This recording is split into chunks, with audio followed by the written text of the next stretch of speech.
Ladies and gentlemen, welcome back to the Nashville Tour Stop Podcast. My name is Aaron, and across my living room from me today, return to the show, Mr. Casey Chahine. I want a little more energy this time. I want a little more energy.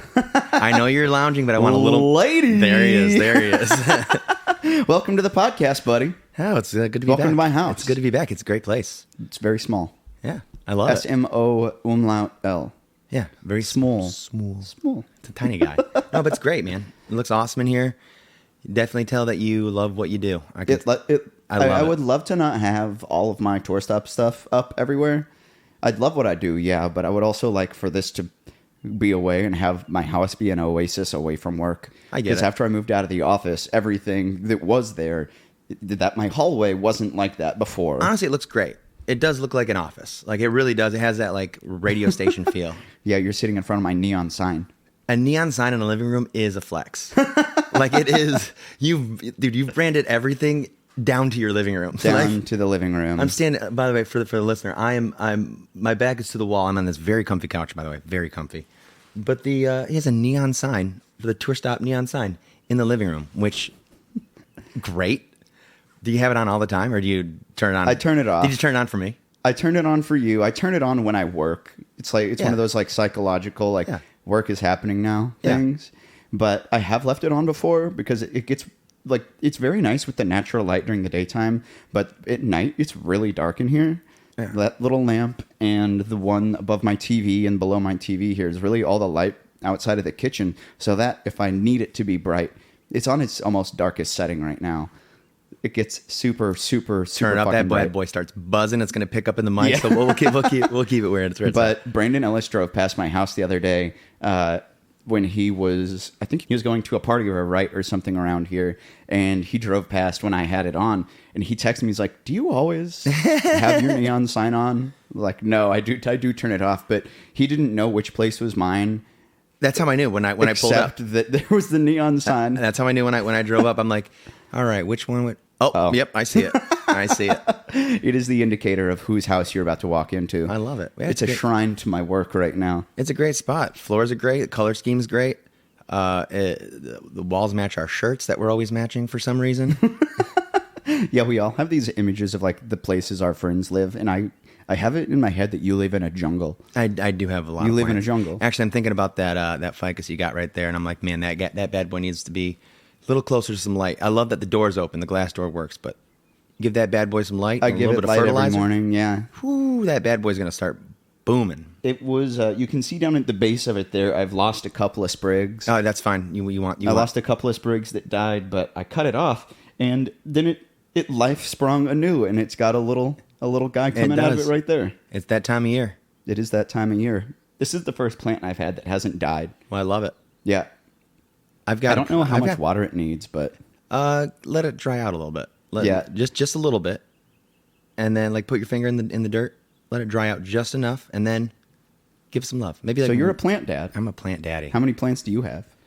I have the one. 25 probably. Jeez, that's so many plants. I did some cuttings too, and I'm giving them away to people. I'm giving some to Kevin. Emery wanted some. So yeah, I've got cuttings. If you want some plants, I got them. Because I gotta trim back because it looks ridiculous right now. Really? Yeah. There's vines everywhere. When you welcome people to your house, do you say "Welcome to the jungle"? I should. I really should. Welcome to the jungle, baby. You're not gonna die. I promise. You're not gonna die. Welcome, though. Thank you for doing this again. Your first episode was last year when we had Aaron Cooper on the podcast, right? Yep, it was last June. Last June? Yep, early June. About a year ago? Yeah. It's 2020. We're checking back in 11 months later. Yeah. I love it. Yeah. Welcome back. Yeah, it's good to be back, man. So, do you remember how we met? By the way, I did listen to that last episode, and do you find it hard to listen to yourself? Yeah, yes. As a professional now podcaster. Yeah, and you edit it too, right? Uh-huh. So and I remember I used to edit all the podcasts that I used to do back in the day. Mm-hmm.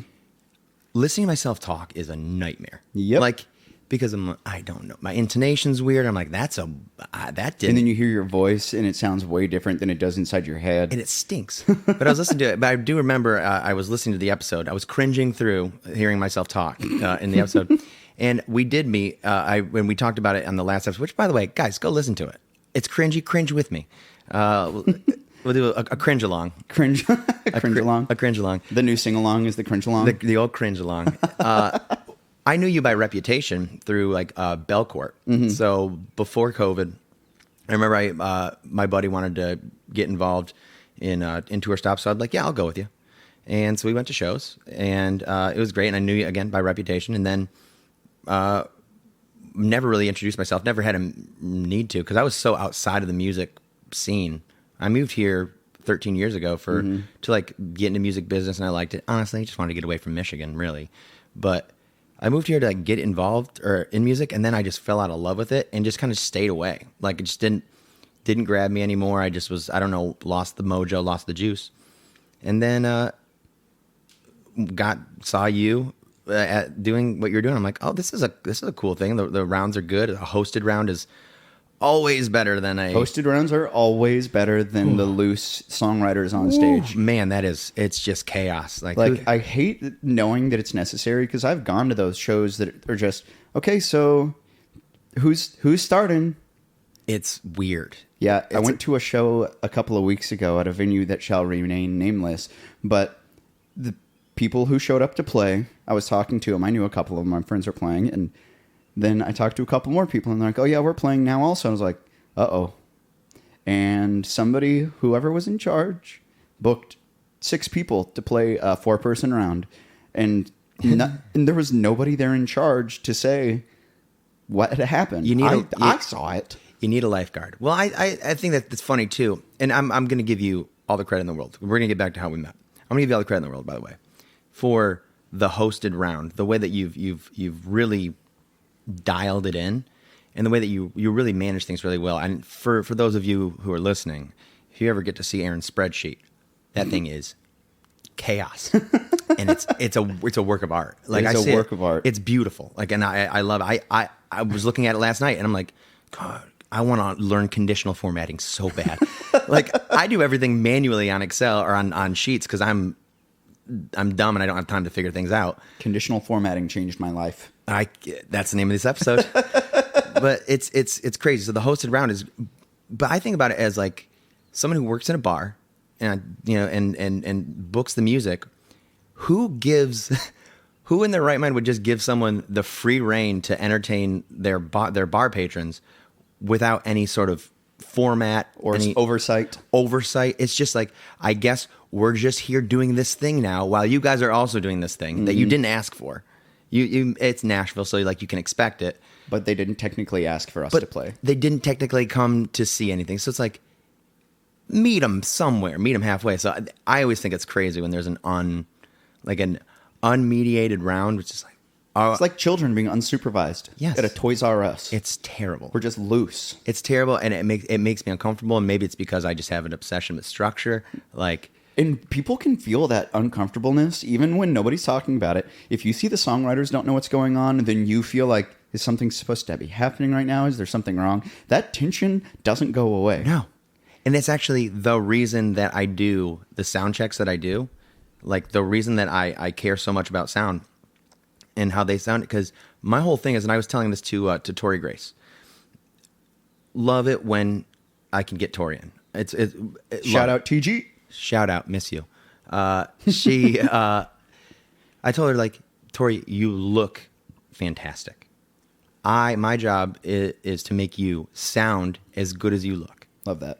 Because when someone shows up and they present themselves well, they're ready for a show, that energy that they feel when they sound good, or if they know that somebody's in charge, or that they don't have to worry about, what's going on here. If their one job is to focus on the thing that they're there to do, they play so much better, and it goes so much smoother. Yep. It just all the work is done up front, and then after that, they don't have to think about anything except being good. And I love that. I love that. That's one of the reasons why at some of our shows I dress up for it, and because people will treat you differently. Yeah. And they'll, even if it's subconsciously. And sometimes you dress up like me. Yeah. Or I dress up like you. That's a runner between Casey and I. For the folks listening, Aaron and I have shown up wearing the same, pretty much the same shirt the last 3 times we've seen each other. Yes, almost the same shirt today. We did it today. Almost the same shirt yesterday. And then last week with the button up. Yep. same button up. Yeah, but I like to dress up for my shows sometimes because it really does make people feel like, okay, something is happening and someone is in charge of what is happening. Yeah. And it dispels the anxiety of, oh, snap, like, am I here to play? Is it my turn? Yes, we have 2 more songs before it's your turn to get on stage. If you'd like to go ahead and start tuning up, go ahead. Okay. Oh, someone told me what to do. Because people, ultimately... That's all they're looking for, instructions. This is what I learned even about... I've been in the service industry for like 15 years. What I've learned, and I learned it quickly, is that people just want to be told how things work. Yep. They just want to be told what to do. Because they've got to have a conversation at dinner. They got to do... So with bar patrons, I just tell them how it works. Someone orders like I want to... They'll name... I can't even name a drink. Someone asked me for a Manhattan up perfect.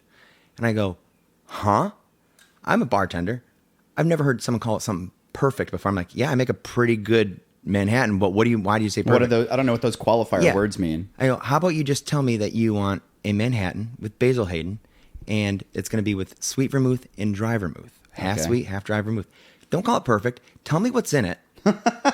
I want to be told what to do too. I go, no one knows what's going on. No one asked to be here. And what do you gain by talking like that? Yeah. It's like, I guess it's like a lingo thing. I'm like, but I also like, even as a bartender, I think that craft cocktailing is quite possibly the most cringe thing. And you're not a craft cocktail bartender. No. So you shouldn't be expected to know what a cocktail means when somebody asks for a highly spoken martini. Well, do you know what that means?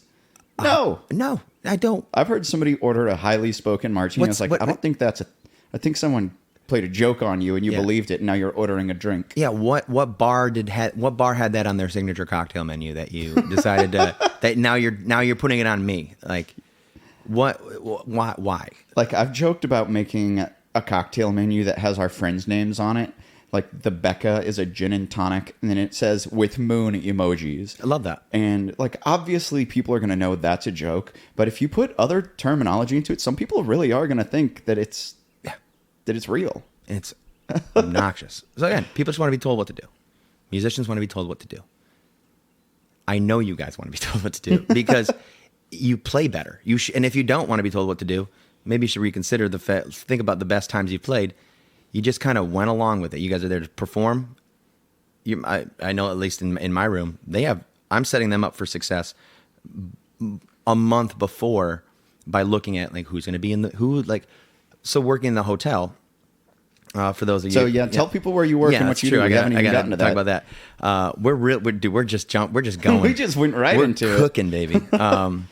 So I work at the True Music Room at the Cambria Hotel, 5th floor, 118 8th Avenue South.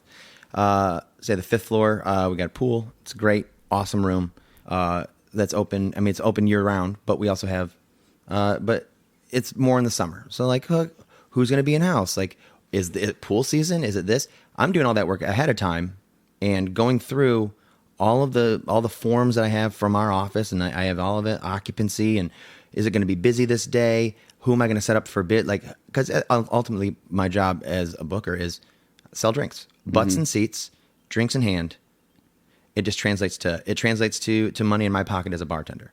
So I run the sound and I bartend full time. You book the room, run the sound, bartend full time, and the reason I can do all that is because I put all the work in ahead of time, front loaded myself, and I say like, so tomorrow we have great occupancy. I put specific people on for specific slots because I know, this person's in house or this group's in house, 50 people for this company.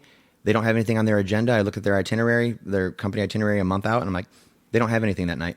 Give them plans. Give them something to do. Tell them what to do. Tell them what to do. Or give them an option. Because it makes me I'm so proud. Like, I don't think anyone could be more proud of what they do than I am for, against all odds, just kind of stumbling my way through into figuring out how to do this. Because it's constantly a changing and evolving process, but you're continually learning how to better curate that. Yeah, and just dialing it in. And a lot of that, and I have to give you a lot of credit for that. It's watching the way that you organize things and watching the way that you're executing on specific tasks. The fact that you have specialty shows. Like when you did Pool Stop last summer. That was awesome. And you had Dog Stop. And it's all these things were like, oh, you can continue.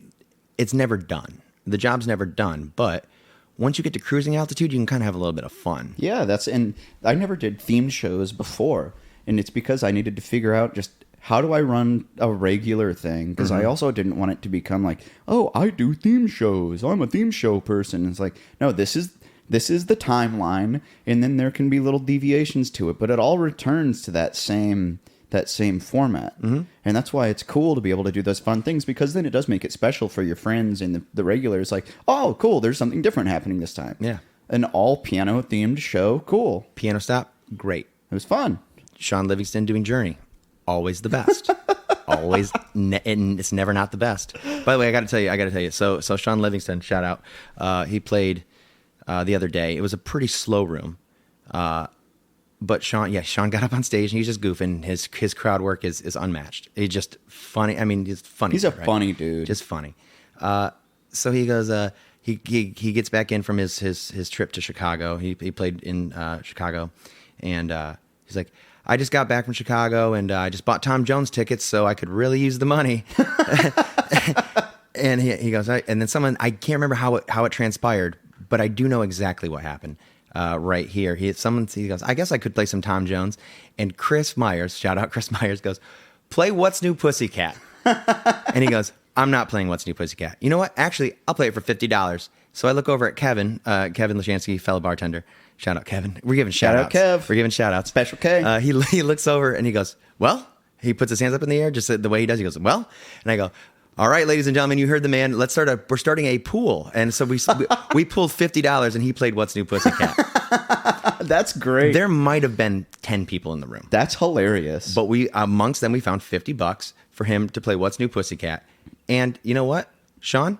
Wasn't that good. Probably because he's like, no, they'll never do it. Yeah, that's why you can't say a realistic dollar figure. You can crowdfund $50. Oh yeah, $500. I'll play it. Not gonna happen. Baby steps. Yeah, baby steps. But it was so funny, and that's the energy that we build into the room. But we can only do that because we know how things work. Right. Setting everything up. Set the foundation wide. Build up from there. Easy peasy. Where were we?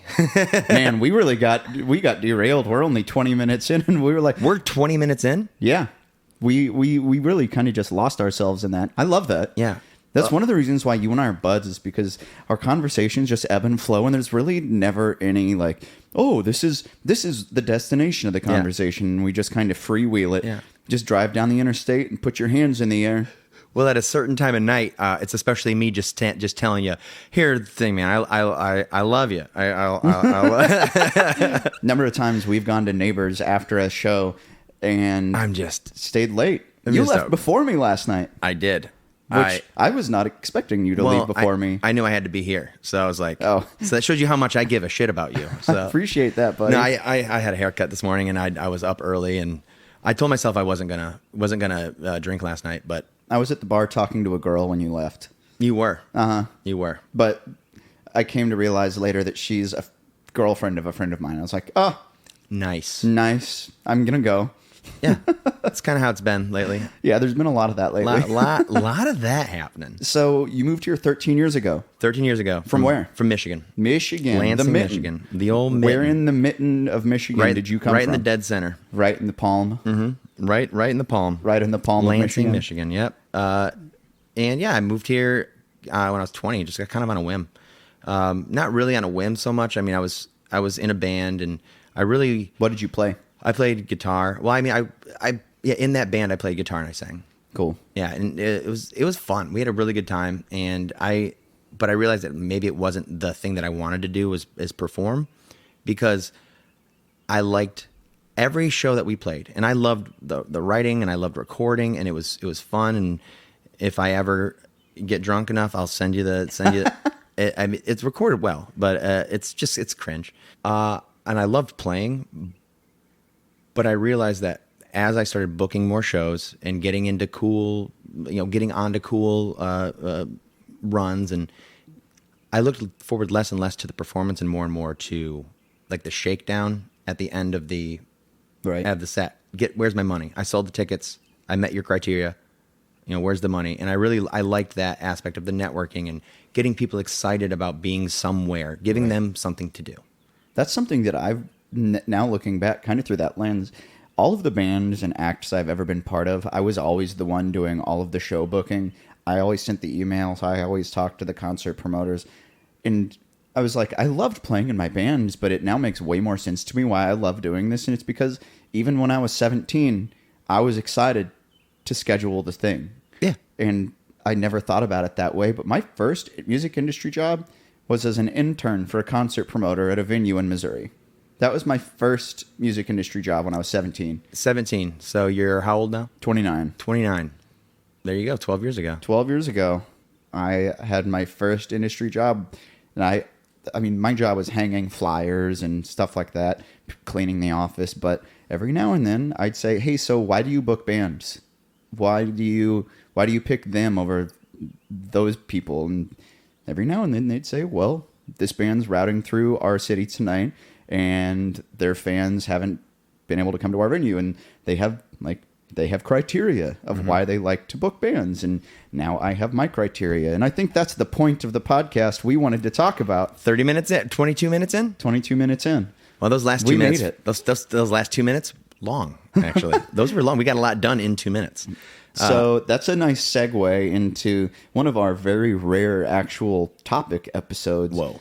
Of not necessarily who we book, but why we choose the acts we do. Because Casey booking the True Music Room and myself booking Nashville Tour Stop shows, we have different criteria of who and why and what gets involved. And I just want to open it for discussion because there's no right way to do any of it. And every show in town and every promoter and every booker is going to be different. Mm-hmm. But I would love to know just like,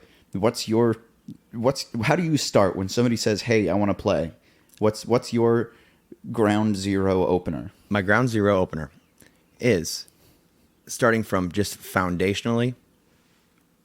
My job is I'm a bartender. I work at a bar, in a hotel. Reviews are important to my management. Money's important to me. The more people are in the room, the better. Easy. But my job is if my job is like a ship, my job is to swim as far away from that ship as possible and being able to swim back. But if I can't swim, I can't swim that far. My job is how do I find a musician to play the room is like, is it going to be easy? Are you easy? Are you easy to work with? Are you an asshole? Look elsewhere. And if you think that you might be an asshole, look internally. Turn inside, look at yourself. Because at the end of the day, I'm not paying anybody. I don't have the budget to pay. And it breaks my heart that I can't, because I do want to reward the musicians that play. But at the same time, I'm starting to turn on that a little bit, in the sense like, I don't want it to sound like I'm saying that I'm paying an exposure, because I'm not. I'm a bartender. I want to emphasize that I am just a bartender. You understand how important the tip is. I understand. So I want to give my guests the best experience possible. And I outsource that to the musicians. I say, I tell musicians all the time, they're the kids, you're the iPad. Give them something to do while they're drinking. Like, give them something to do. Like, engage, talk with them, be interesting, be talented, be here. And so, like, I have a folder in my email called booking inquiries. And every booking inquiry that comes through an email goes right into that folder and never seen again. Yep. I don't delete them. Do you have it set up to where if it uses the words booking inquiry, it just automatically files it? Yeah, because that's not easy for me. I can't sit at my computer all day and type away and respond to I don't know you. I need to book you. I need to know you. I want you to come in. I want you to be part of a community, be part of a community. Showing up is so important. It's the most important. Most important. If you make the effort to come in, say hi, if you come to tour stop events, which by the way, in June we're going, except for the 6th, but we're going to start going to weekly True Music Tuesdays. Announcement. That's a big drop. And we've been you even more than myself. You've been pining for that at the hotel for ages. I've been pushing for it. Because I think it's good, and it's something that makes, if it's consistent, it makes sense. And as part of the booking, I have to be able to not only book the people out, and I book a month in advance, book them out, but I have to like get my front desk staff at the hotel, my coworkers, I got to get them excited about something. There's something interesting happening. And if it's one thing that I can say, it's this time every week, they can be like, great. So when people are checking into the hotel, they can say, oh, and just so you know, on Tuesday from 6 to 10, we're going to have between 16 and 20 musicians. They're going to play in a Nashville-style writers' round. Oh, you don't know what that is? Head over to the bar, talk to Casey and Kevin, and they'll be and it's setting up that script in a way where it's not like, hey, do this, because they're my coworkers. Right. Again, I'm just a bartender. They're front desk managers. I'm just a bartender, but we're all working together. If you give them something that's easy to convey and simple, hey, live music, this to this every Tuesday, it's easier for them to internalize that when a guest asks, they no longer have to say, oh, well, was it this week or is it next week? Mm-hmm. They just know it is this because it is always. Yeah. And when it's great, because I trust the product that I'm urging them to say when it's great, people go up to the front desk and say, hey, Kadeem, that was awesome. Thank you. Or hey, Tanika, thank you for that for letting me know. Like, that was awesome. It builds their credibility in the process. So it's like, it's a thing of like, and it makes their job a little bit easier. That's the thing. And it's customers. At the end of the day, it's just customer service. Right. How do we look better? I just want to make us look good. You make us look good. So how do you get booked? Make us look good. Be easy. Stop worrying about this, that. I don't pay, but people make their money. I introduced God Mike behind the bar, and it's amazing. It's really changed the game. I'll grab the mic every couple songs. You know, if like someone's playing, let's say Paige Rose is playing. Shout out Paige Rose.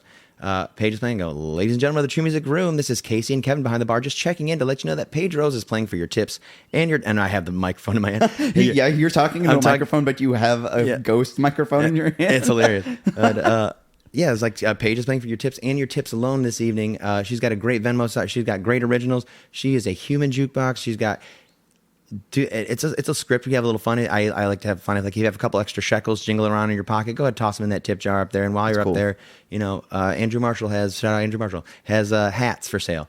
Just encouraging them to engage. It's to shrink the space and make the touch for the guest. Right. Like, because when people drop a tip in the tip jar, they're now invested. They've invested in you. They literally have invested in it, and they want to get something for that $5 or $10 they put in there, which means they're going to stay. Mm-hmm. And then they're a little bit more invested in, oh, I had another drink, and I do want to hear that song. Mm-hmm. Okay, here's another $5. It's just another 10. It's again. This comes back to you. I think I said it off mic when I got here, but something I'm so proud of you for is that you've developed a community and you've given people a reason to talk to each other. Mm-hmm. Like, if you're not, like, there are friendships that started because of what you've done, and they take those, and now those friendships, those are happening, and you're not there right now.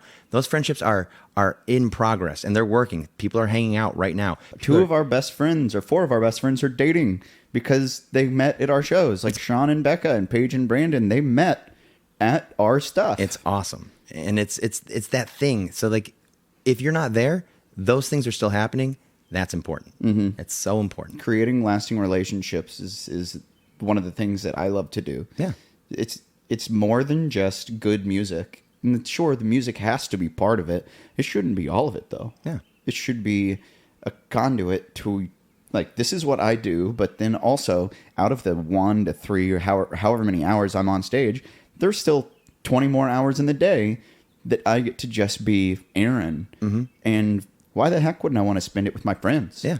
You want to do cool stuff with your friends. That's one of my favorite things you've ever said. That's one of the oldest sayings I use now. It's like, that's all I want to do is cool stuff with my friends. That and nothing. You say that a lot. You know what I just want to do? Nothing. Yes, my favorite thing to do is nothing. Yeah. I really get that. I really love doing nothing. Yeah, like I have 2 days off this week, and like this week's been like yesterday and today. I'm being productive with my time this week, but next week, no one's gonna see me. I'm gonna go climb into my jungle, and I'm just gonna hide.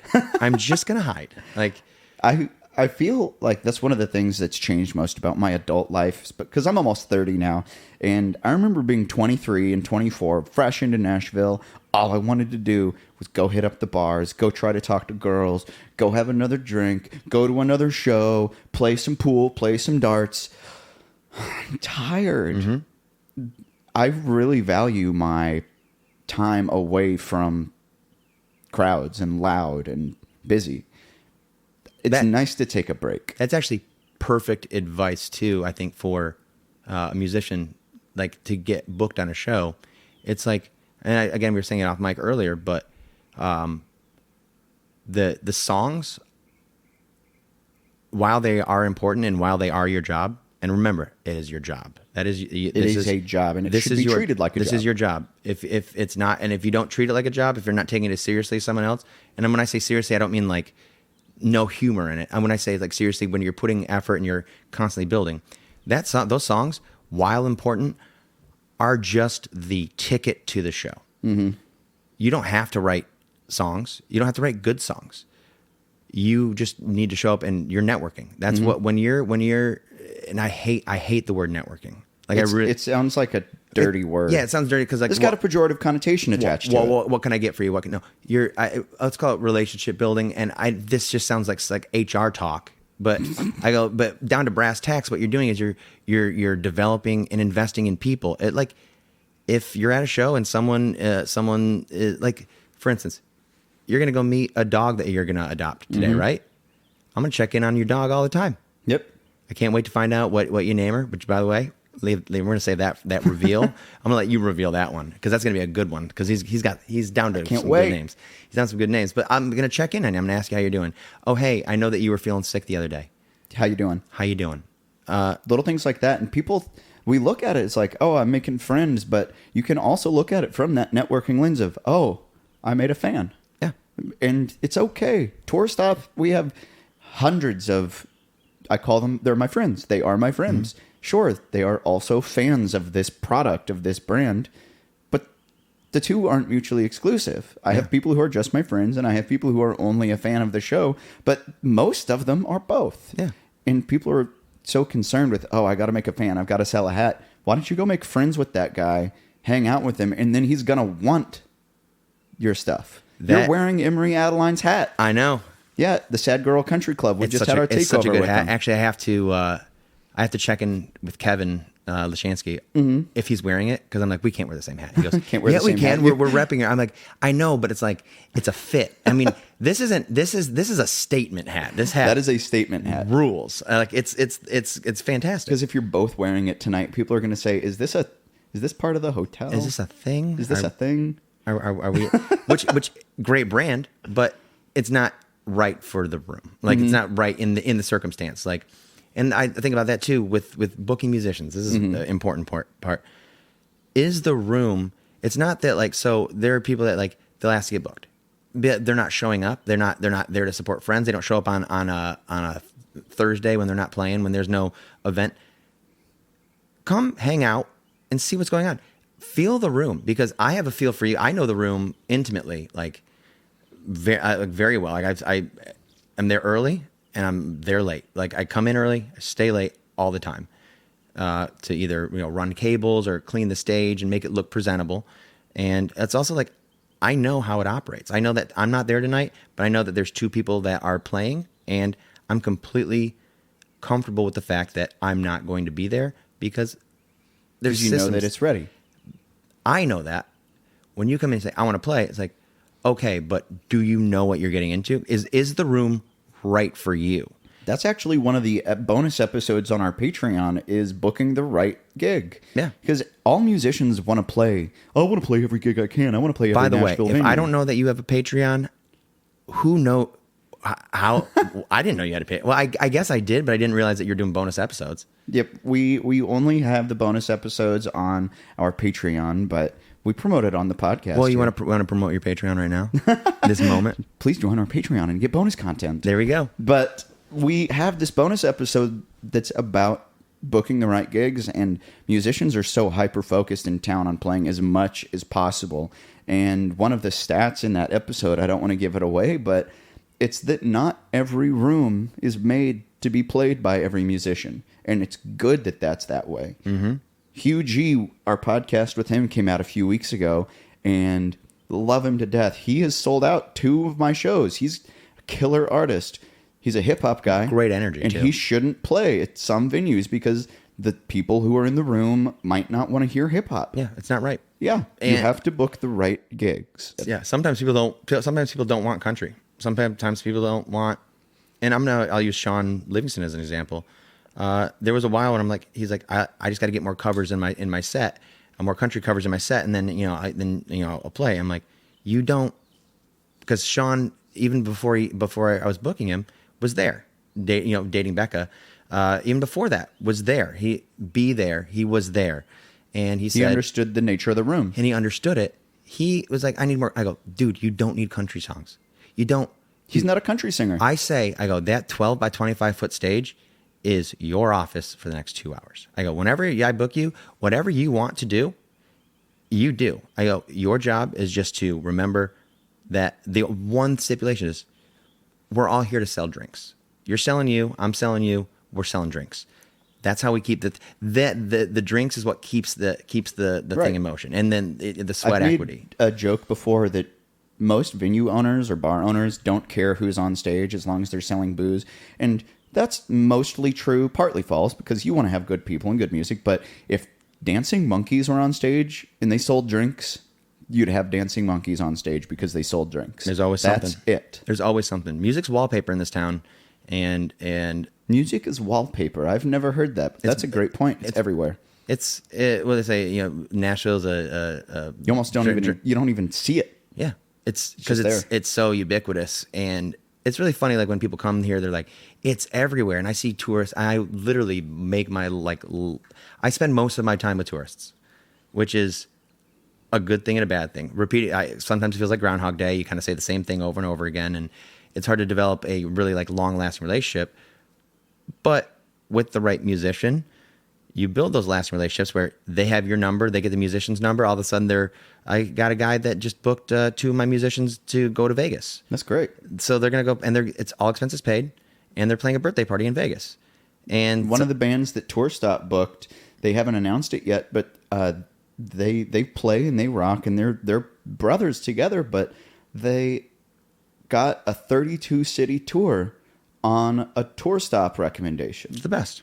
And that's why this stuff is important. Yeah. And not to just toot my horn, but it's why the community building and the artist development's a gross term to use, but them developing themselves as an act is good because it allows them to learn to work together and not just we are people off stage, but we are also a good thing on stage. And if you can be both together, because after their shows, all they do, they go talk to the people in the house. Go hang out. That's the most important thing to do. And you went to the show at the Hard Rock Cafe where we had the On the Outside play. Yeah. They're a country boy band group, 4 singers and a guitar. Was not expecting that, by Was the way. not expecting it at all. And they were phenomenal. But did you notice what they did after they played? Yeah, they stuck around. They hung out. They had fans. They had probably 50 or so fans that came, and they took pictures with every single person. Mm-hmm.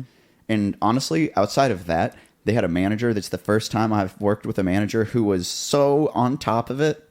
What's that like? It made me happy because it's the first time I've ever been able to go to a manager and say, hey, can you have the band ready in 10 minutes? We're going to be ready to sound check. And she goes, come tell me again in 2, and I'll tell them. And I came and told her again. She said, we have all the mics. We have all the stuff. Our merch is set up. What else do you need from us? And I said, we're ready to sound check. She goes, I'm going to tell the band. She went and told the band. They said to the fans, hey, we have to go sound check right now. And they did. Mm-hmm. There was no me trying to corral the musicians. And having good managers like that, yeah, it's tough. And I'm not. When I say I'm not working I'm not working in that to that echelon really most of the time. And if there ever is a manager involved, and I want to say to that point, I do want to kind of I want to even shrink it down, and I want to put a caveat into what we just said. Right. Is that while people are getting gigs and they're getting cool things, that's not the reason. That's not why they're doing That's not why that. It's just go be present because opportunity. The opportunity will present itself. It presents itself when you're there. If you're not there, but also back to what we said earlier about taking time about doing nothing. Live a life worth commenting on. Oh, absolutely. Go to a baseball game. Go do something. I'm not going to say go take a class because that actually gives me the most. When people are like, gives me anxiety. It makes me so tired to think about like, oh yeah, I just took a class. I'm like, what? You sat in like a pseudo academic environment with fellow adults to learn macrame? Like it's just like I get it, which by the way, all the power gives me anxiety. I'm not saying go take class. I'm just saying go enjoy yourself and go live a life. If you find yourself, I'm subtweeting somebody. If you find yourself writing the same song or writing a song about the same guy, go do something. Go have a bad relationship. Like, I'm not saying you'll have like a toxic bad, but go experience something new. Because that's where your co-writes are going to be better. Your relationships are going to be better. You're going to be able to really lean on your friends when something goes wrong. Like, you're going to become a more complex human. Yeah. And a more interesting human. Because complexity is like, and I think about, I was hanging out with Zach Meadows, new employee at the Cambria Hotel. I was hanging out with Zach the other day. Very kind of a deep voice, slow talker, and just the best. He's the best. He's the best. He reminds me of Ryan Larkins in a lot of ways. He does. He's very. But it's because of the songcraft. Songcraft's really important to Zach. We finished work the other day. It was like second day. We went and got a drink after work, and then we're standing in the parking lot. He's like, "Let's go over to your place. Let's go play." He goes, "Yeah, you got a guitar?" I'm like, "Yeah." So we went. I got a private concert, and I love Zach's writing. Right? He's talking like high level like execution of the guitar, and he's like, and I was asking like, because his lyrics are like, they're so good, it's almost like, where do you pull them from? He goes, the song's first, the song writes itself, and it's that zen that he brings to it, which is he's writing songs, and like, for instance, and I'm gonna kind of pimp out one of his songs, is Texas Two Step, which he wrote about being in Green, Texas with his fiance. And it's a dance hall, and they don't know how to two-step. They don't know how to dance, right? But they did. They tried. They learned, and they went. And the whole song is just about this, like, it's about getting out there, just like trying something. But I want to be a fool for you. Like I'll make a fool out of myself for you. Neither of us know what's going on, but let's do it together. And I'm like that. It accessed like a part of me where I'm like, oh, that is. It's a song that really actually moved me. Probably the song that moved me the most is just like, wow. There's an element of, it felt like it was mine, but it's also ethereal. So I was like, how did you write the lyrics? He goes, I had the song. That's a testament to a good song, is that you as a listener, you felt like you took ownership of it. Yeah. That's a good song. It's not, yeah, and that's for the songwriter. It's like the song's not yours. It's for you're presenting it for people so they can identify with you. If you want to get booked, and the best way to write relatable stuff is to do relatable things. Relatable things. Which, by the way, I think it's very funny right now. I just had like a little breaking the fourth wall moment. It's just funny, just two white guys just giving advice. It's like like on Instagram, they just have that one track that plays behind like every Joe Rogan clip. The doo doo doo doo. It's just two dudes just giving unsolicited advice. But again, if it sounds like that and we're mansplaining, call it mansplaining, call it what you want. But it's explaining to you like what we want the best I want the best for every musician. Like you call them your friends. I call them my kids. I go, everyone that plays here is my kids. If they're older than me, they're still my kids. Because I'm looking out for opportunities for them. If I see something that I'm like, hey, consider this. Right. Never telling them to do anything. Hey, consider this. Suggest. And people I have people asking me all the time if I do you know somebody who is X, Y, and Z that can do this for me? That's why it's important to show up, is because like if you don't, I might not know that you do that thing that you might be a perfect fit for. You don't get what you don't ask for, but you have to ask politely. Yeah. Like, and I've said it before on the podcast, and I've probably said it to you 1,000 times, but like, don't come in immediately asking for stuff. Mm-hmm. Offer something. And even if you have nothing to offer more than just being around, ingratiate that's yourself. Enough. Be a good friend. People, we do stuff for our friends we wouldn't do for strangers. There are statistics that say that people are lonelier now than ever. Mm-hmm. That people spend more time alone. And I really wish that I had the numbers. Like, I wish I had it handy. Did it tell you what the cause of that? I would say a lot of it is probably cell phone and social media related. Yes. We still feel like we're talking to people, but we don't see them. And like, I have friends that I haven't seen in 6 months that don't know I've lost a bunch of weight. And they see me and they're like, oh, look at you. Yeah. Look at this beefcake. This hunk of people man. Don't realize that because you don't see your friends. Yeah, and people are lonely. Being back and forth on trying to say this, like knowing that we were going to talk today. And I think I'm just like, I do want to say it. It's that for what we're doing, at least for what I'm going to speak for myself, my job is that I know that I've got, 70, 80 people that I'm in contact with all the time. It's a rotating lineup. I know that it's not going to pan out for some people because either they're going to give up too early. They stop mining when they're 3 feet from that gold vein. What's the terminology for like just risk tolerance or like pain tolerance or whatever? Just tenacity. It's hard. Yeah, you just have to keep going.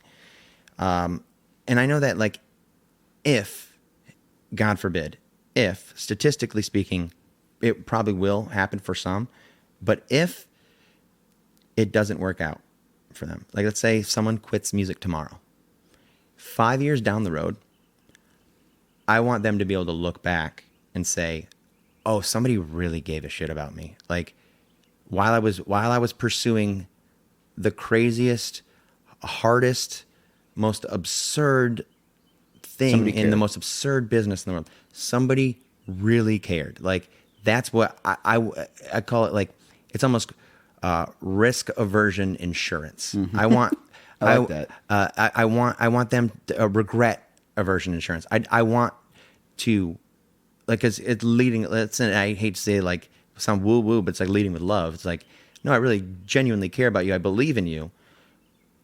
Do you believe in you? Are you willing to keep going? Are you willing to keep trying? And if they aren't, that's okay.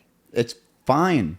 But if you keep at it, something's going to happen. You're going to find yourself in a position where you are making a living, just not the way that you planned. And that's right. I never planned on being a concert promoter. No. I wanted to come to Nashville to be a touring guitar player and play in bands and rock and roll and whatever, but I really love what I do now. Yeah. I don't miss the chase of that thing that I used to want. Yeah. And I didn't fight the transition in my life to doing what I do now.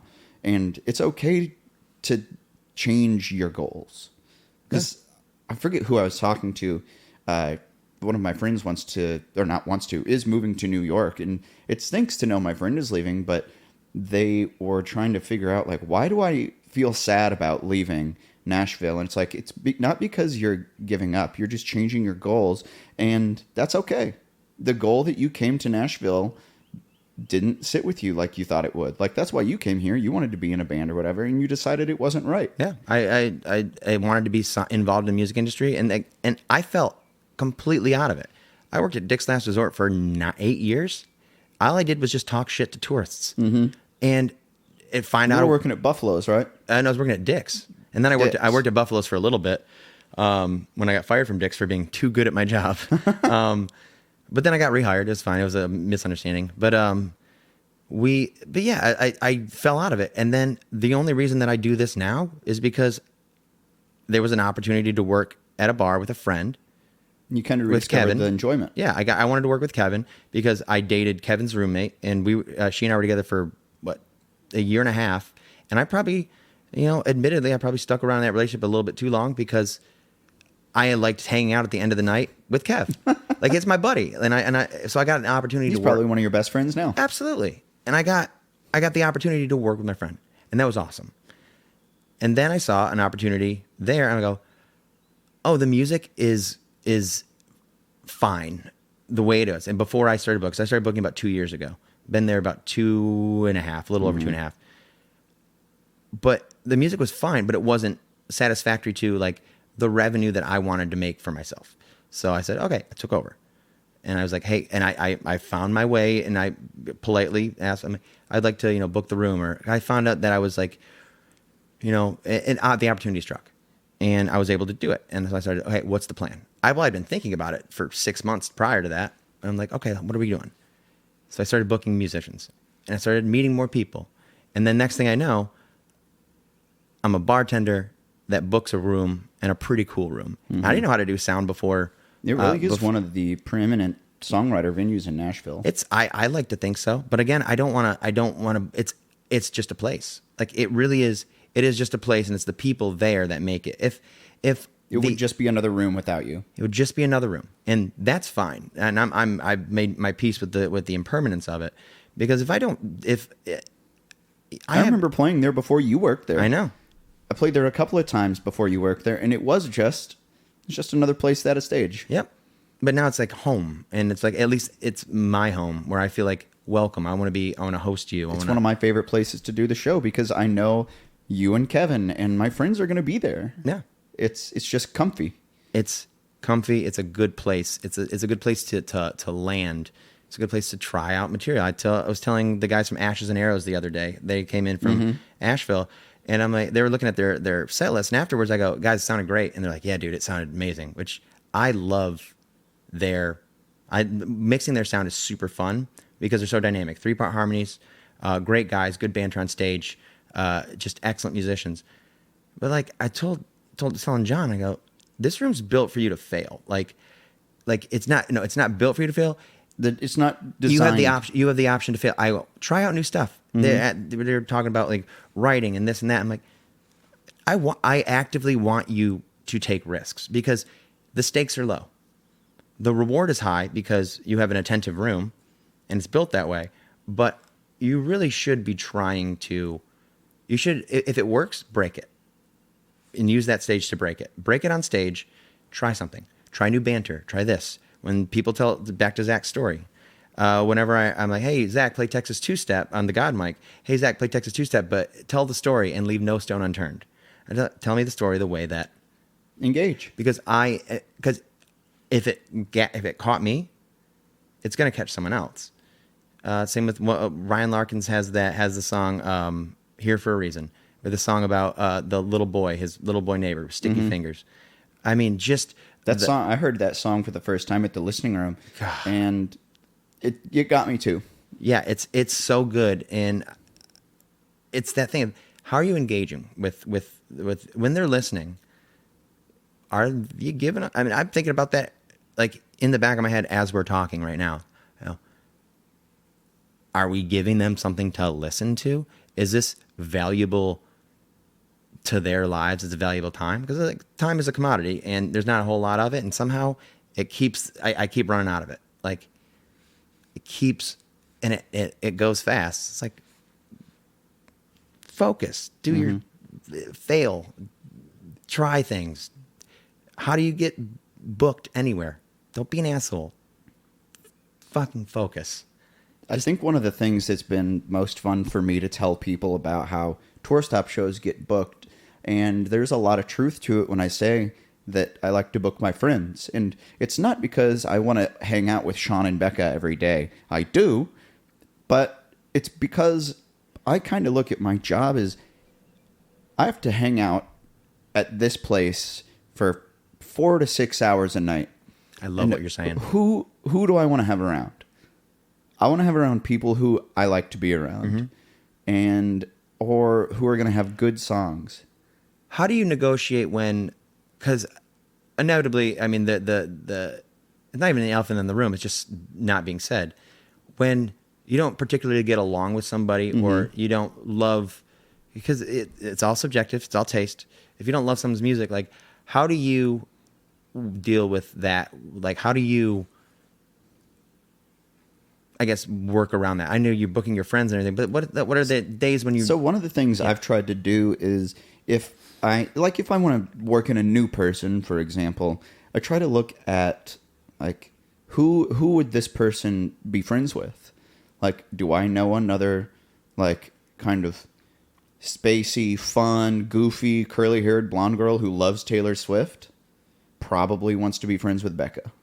Or early on, I introduced Giulietti to Paige Rose because I saw that they had similar musical styles, similar demeanors. They both love a Mick Ultra. I was like, pick out people who would be friends and just throw them on around together. And you hit sometimes and you miss sometimes, but it's fun.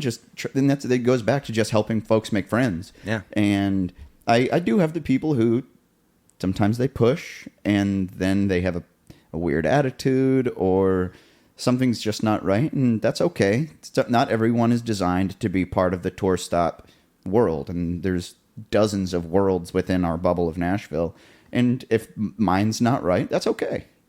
Like, I've had people that have played tour stop before, really liked it, and then grew out of it. The wrong terminology, but they just decided, like, graduated. Well, I don't even think graduated, because I definitely do have graduates. Yeah. But some of these people have just decided, like, oh, you know what? This community is just, I haven't really made any, like, great friends here. I gave it a shot.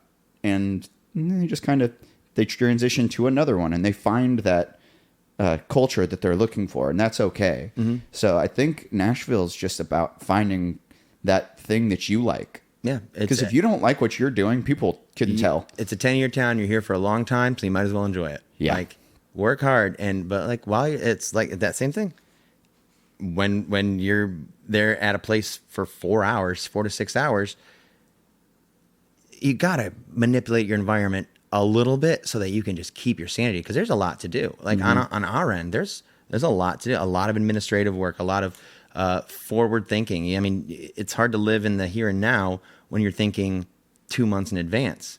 When you're, okay, well, I have to be out of town this time, but okay, shoot, I've run out of space here, or I have too many people today and I don't have enough people for this Wednesday. Mm-hmm. What do I do? You know, all that stuff. I mean, that takes a toll. It's a lot of mental acrobatics.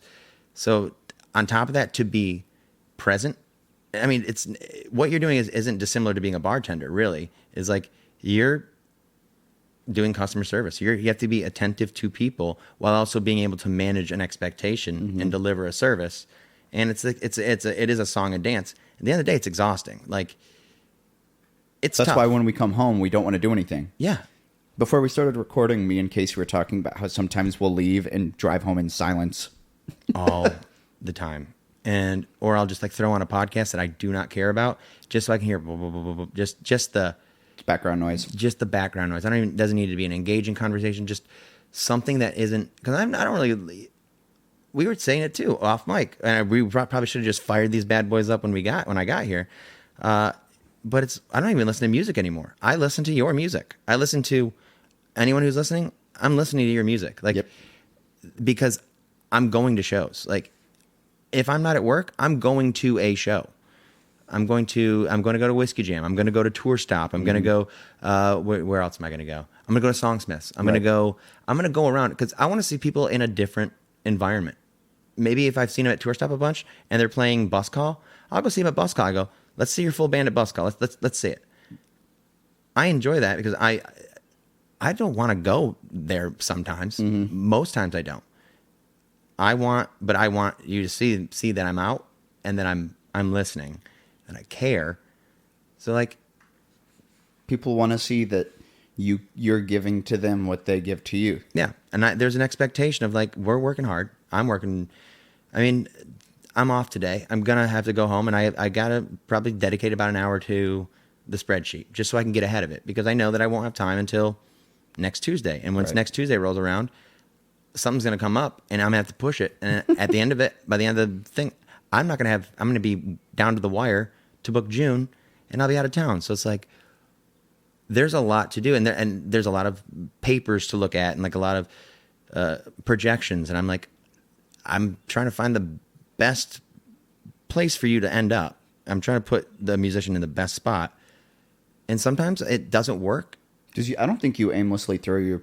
No. It's all very deliberate curation. I could. I mean, I really wish that ChatGPT knew the room as well as I did, because I'd ask ChatGPT to do everything for me. Mm-hmm. But I can't. And I think that the room is indicative is the wrong word. It shows how much you care. Yeah, it's reflective of the work that you've put into it. Yeah, and it's the same thing, and it's the exact same thing with what you're doing. Now we're just scratching each other's backs. We're filleting each other. No, it really does show like that you care when you're going in, and you're especially with the newbies, you're really good about talking to them and getting a good conversation, making introductions. You're great at that. You're like the maitre d'. And I have said it before, but like, if I'm not having the best time at my show, nobody else should have a good time. So that's why it's my job to have the most fun and help people have fun. Because as soon as people start thinking, I don't want to be there, why the fuck would they be there? Real talk. How often do you feel like you have to force it? Not often. I really do feel pretty genuine about coming to what I do and loving what I do. And I have shows every now and then that just suck. And that's part of what the world of booking music is. Sometimes they rock for no other reason that the vibe was just right. And sometimes they suck just for no other reason that the vibe was off. Yeah. And it's hard to correct when you don't really know what's going on. You're like, what is it? You can't figure it out. It's just sometimes it's just bad, a bad just dose of it. And it's not even lineup. No. It's not even the fault of the musicians or the venue. Sometimes the world is just not there. And sometimes it is. Yeah. And I'm glad you said that, because I find myself in... I can't fake it. Like, I have a really hard time. Like, I can customer service voice, like, hi, what can I get for you? I can do that, but not for very long. I could probably do it for about an hour. And then customer after that, service voice is a real thing. I just got to enjoy what I'm doing. I want to have fun where I'm at. It's kind of the only way that I know how to do anything. And maybe it sounds like I'm a brat or entitled or self-serving. But at the end of the day, like, I know that it's a net positive that I really do want. I think the only time I ever, at least I hope so, don't enjoy it is when I kind of get cornered by like a musician who is very deliberately like cornered you, so to speak, and they want something and they're not leaving without it. And I don't respond to that kind of intimidation is the wrong word, but that kind of intimidation is I have a very freewheeling, easygoing personality, and if somebody's coming in like throwing down the hammer of Thor, like, Jesus, chill out. Yeah, like where did that come from? Right. It does happen, and happened recently to me. Someone came in that had played the room before, and they expect that if they've played it before, that they're entitled to play it again. Yeah, like they've been gone, so like they're gonna hop right. And I'm like, no, I'm like, absolutely. Like the room wasn't right for you. Mm-hmm. Like you left on your own accord, but but to your credit, you have a different thing. Like, it's not right for you. And I think that a lot of the frustration and angst and like the vinegar, the piss and vinegar in your voice and in your demeanor, it's like, it's indicative that you were frustrated. Like, I don't want that for you. I don't want it. This is a fun place. I don't want, Kevin and I say it all the time behind the bar. People start talking politics. We say, nope. They go, hey guys, cut it out. No politics at the bar. I saw someone get thrown out of an East Nashville bar for talking politics to the bartender and refused to quit. And the bartender called security and they kicked the dude out. It's a nightmare. It's like, why are you? And I get it when you get drunk. You have never talked politics, and it's probably good. Yeah, it doesn't fucking matter. There's nothing less interesting. No, absolutely not. No, I do love politics. I love knowing what's going on. But I don't have any like whole hard beliefs. I enjoy the process like of I enjoy the philosophical aspect. I love it, and I'll talk politics all day. but I'm not going to do it at a bar. Yeah. I'm not. It's because it's just not interesting. It's not interesting, and then it changes the temperature, and then people overhear it, and they start thinking about it, and then they're uncomfortable, and then they want to leave. It's a contagion, and it shows, because then people, even if there's a minor disagreement, there can be a minor disagreement over something, just over a chair, that can spiral. That can work its way around the room, and it just changes everybody's demeanor. And it's like, this room got less fun all of a sudden for something we couldn't control. Well, if you don't talk about politics, at least that's one reason why the room can't go bad, because every room's a fragile ecosystem. Mm-hmm. Like, sometimes the room doesn't work, sometimes it does, and sometimes something ruins it where you're like, what the hell? I ruined the ecosystem of a tour stop show once downtown. Yeah. Tell me. I think it was the summer of 2021. I did a show. It was right after the mask mandate in Nashville got lifted, and I made a comment about that. For whichever reason, everyone who heard it didn't like it, and you could tell something just changed. Just died. People no longer cared about what was happening on stage. They didn't really want to sit and drink at the bar. And I was like, oh, it takes 5 words. Yeah. To ruin the entire vibe. Oh, I've done that. I did that at karaoke one time. It was at Troubadours, when it was where Alan Jackson is now. This must have been years ago. This is 9 years ago. I was singing on stage, and it was awesome. Like, the room was a blast, and that was my favorite karaoke bar. I'm up on stage and I'm singing "Ho Hey" by Lumineers. Girl hops up on stage, and she starts singing harmonies, and they're so good, and I'm not good. She's so good, and she was keeping up, and it was so great. And the room was huge, and everyone was really into it. And afterwards, I go like, Jesus Christ, that was fun. Pin drop. It was just, something happened. They didn't want to hear. They'd be like, oh no, don't use like. I didn't realize we were having, like, I didn't realize Mike Pence was in like, it was so funny, like, to hear that the Lord's name in vain, which it was an innocuous. I meant, obviously, it was like dumbfounded, which is the right way, because I did feel like God was in that room. Yeah, but it sounded fun. God was in that Chili's tonight. You weren't actually blaspheming. No, I wasn't blaspheming. But it shut the room down. It was just the most And then walking off the stage and then walking to the bar. Okay. And my friends being like, dude, that stunk. That was awkward. Dude, that was bad. It's the worst feeling in the world. Yeah, so I have to be really on top of what I say now. And after that event, I was just like, oh shit, like, I got to be more careful, like, what I say that's a hot button issue. Even if I think I'm speaking to the affirmative or whatever, like, nobody wants to hear about it. Yeah. Even if you're saying something they agree with, most of the time people are like, let's not talk about that over the microphone. Tell them what they need to know. And if it's interesting, tell them what you think that they would want to know.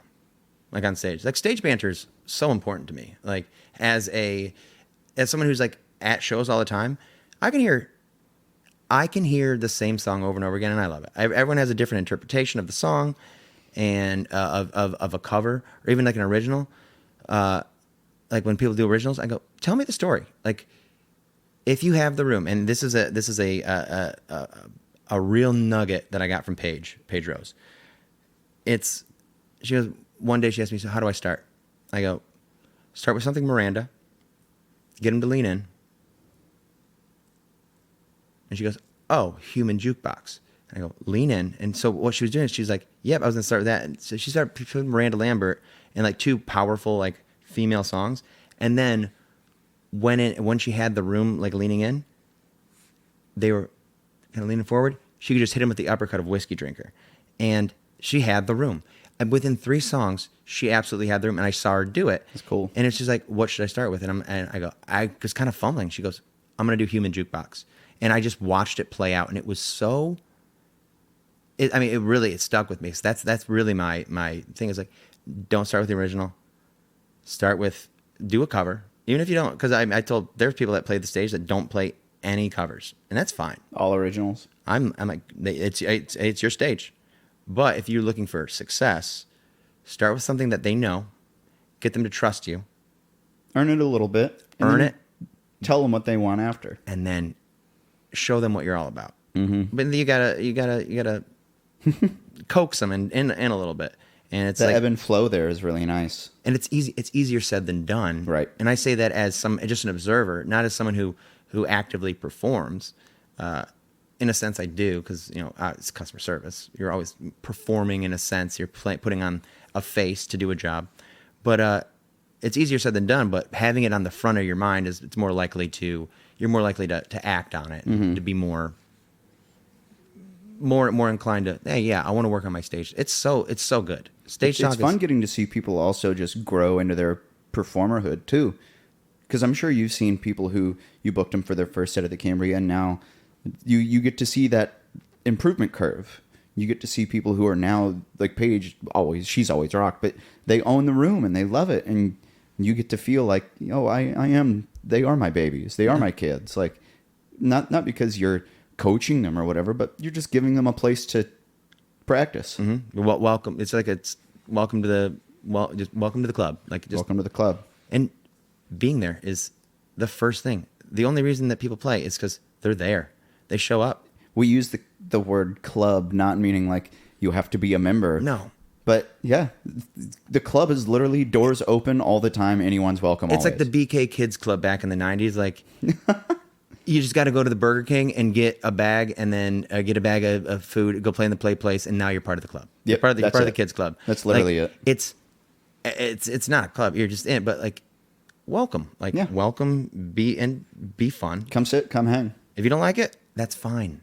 It's so fine. It's okay. It's not right for you, and sometimes it's not right, and sometimes it's just not right. And it's happened before. I've been to things that I didn't like. Yeah, and that's fine. They don't miss me, and I don't think about that. Yeah, and it's okay to find things that you do and don't like, and that's why it's fun when you do find something you love. Yeah, because then your buds are there all the time. Actually, I do want to make one clarification. When we say when we say that there are friends or there are kids, and like, when I tell you, like, I have, because of in booking, I probably have 100 and 200 more friends than I did 2 years ago. 200 more friends. I got plenty of friends. I got best friends. Best friends I don't talk to. But I know that when you're there, we're great. When I say friends, I'm not looking for like, we're going to be best friends, we're going to hang out, we're going to go to dinner, there's not enough time in the world. But when you're there, they're work friends. You're work friends, but they're more than that. It goes deeper than that. You're not just trying to keep the decorum, because it should be fast, it should be loose, it should be fun, there should be tension, but those relationships can transpire when we see each other. It's not about sidling up and trying to be our best friends or best friends of the musician because they can get you something, which is, I see it all the time, and it's just all the time, and it's heartbreaking, because I'm like, you don't. I go, you're worthy. You just aren't. You're not putting your. If you spent more time trying to be a good hang, and less time trying to figure out how to be a hanger-on, then you'd be a lot further. You'd probably feel a lot more fulfilled. Because again, 10-year town, here for a long time. You better enjoy it. Yeah, and why not enjoy it with your friends? Yeah, I think that's a good good cap there. That's a great way to dismount. We didn't give a list. Like, I was thinking we might give a list, but we didn't. This was I liked it. I feel like we well, thanks for coming back on the podcast, dude. Mr. Shuh-heen. Thanks for having me back. I'm sure that I'll listen to this and I'll cringe my entire way through. Like, you fucking don't know anything, dude. Well, if you'd like to give your plugs more than the Amazon is right there on my. I wonder what that guy just dropped off. Huh. Well, there's a package on my front door now. Is it The Legend of Zelda? Say what? Is it Zelda? It might be Zelda. It might be Zelda. Ooh. You're stoked. I did order the new Legend of Zelda game, but we might have just gotten a package. But Casey, can you give us some plugs? Yes. Casey Chahine, pronounced Shaheen. Don't worry about it. You can ruin it. You can mess it up. Casey. Yeah. Just do that. Just call him Casey. Just call him Casey. At Gym Class Tryhard, GYMCLASS Tryhard on Instagram. At the True Music Room, 8 days a week, feels like. If you want to play, go talk to him at the bar. Come chat with me. 5th floor of the Cambria Hotel. Come do a tour stop.